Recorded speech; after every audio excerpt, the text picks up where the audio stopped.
आज की हमारी बातचीत हिंदी साहित्य के एक ऐसे शख्स के बारे में है जिन्होंने, आप कह सकते हैं, अकेले ही एक भाषा की तकदीर बदल दी।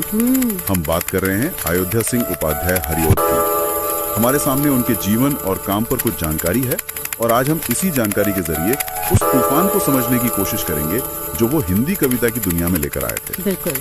सोचिए, किसी भाषा के लिए सड़क की बोली से साहित्य के सिंहासन तक पहुंचना कितना मुश्किल सफर होता होगा। बहुत ज्यादा। आज हम उस इंसान को जानेंगे जिसने खड़ी बोली के लिए ये नामुमकिन सा लगने वाला सफर मुमकिन कर दिखाया। तो चलिए इस कहानी में जरा गहराई से उतरते हैं। और ये कहानी शुरू होती है एक साहित्यिक जंग के मैदान से।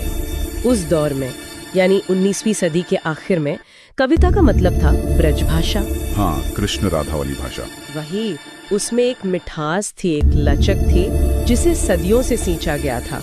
खड़ी बोली, जो दिल्ली और मेरठ के आसपास की सीधी सपाट बोली थी, उसे गद्य के लिए तो ठीक ठाक मान लिया गया था, मतलब कहानी और लेखों के लिए। हाँ, उसके लिए।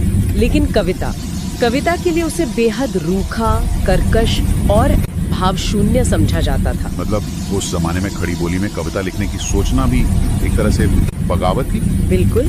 जैसे कोई कहे कि बेहतरीन संगीत सिर्फ सितार पर बज सकता है और कोई उठ के गिटार पर क्लासिकल राग बजाने की जिद पकड़ ले। बिल्कुल सही पकड़ा आपने। ये सिर्फ एक साहित्यिक चुनाव नहीं था, ये एक सांस्कृतिक विद्रोह था। और इसी विद्रोह के सबसे बड़े सेनापति थे हरिऔध जी। हमारे पास जो जानकारी है उसके मुताबिक उनका जन्म 15 अप्रैल 1865 में हुआ।